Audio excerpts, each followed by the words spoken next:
Mahadev recording studio कुमा चौक Sitamarhi. Mix by Sanjay संगम।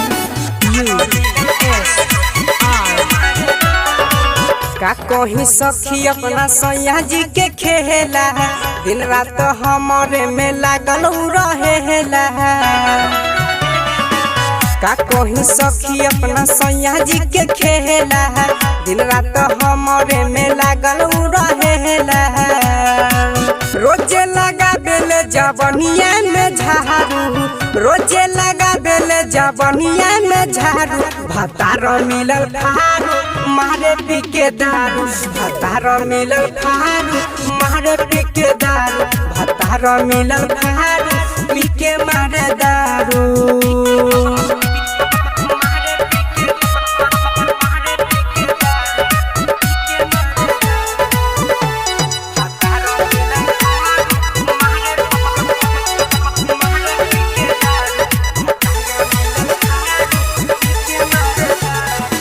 सखी रे सब सुख हमारा के देबे, घरे में रखे नहीं बाहर भेजे। हवे बड़ी दिलदार सजना, सखी रे रात दिन हमारे के सेबे।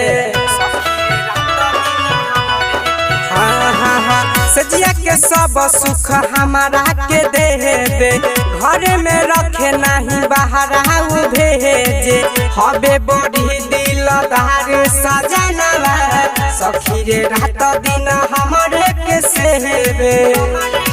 ताबा में रोटी सोया से केले गहरू, ताबा में रोटी सोया से केले गहरू। भतार मिलल फारू मारे पी के दारू, भतार मिलल फारू मारे पी के दारू। भतार मिलल फारू पी के मारे दारू।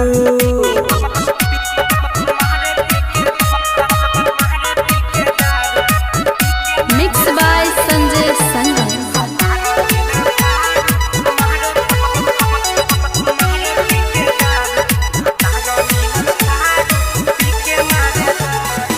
सखी रे राइटर विकेश अमर जीत, उनकर हवे सबसे बड़ा हित।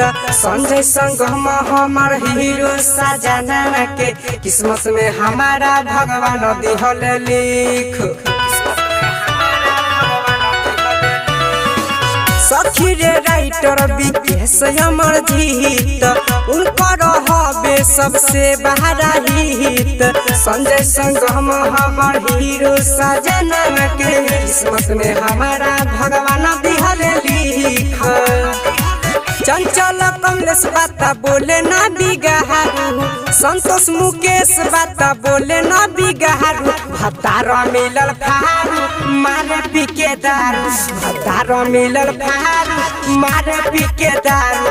भतार मिलल फारू पी के मारे और दारू। महादेव रिकॉर्डिंग स्टूडियो कुमा चौक सीतामढ़ी।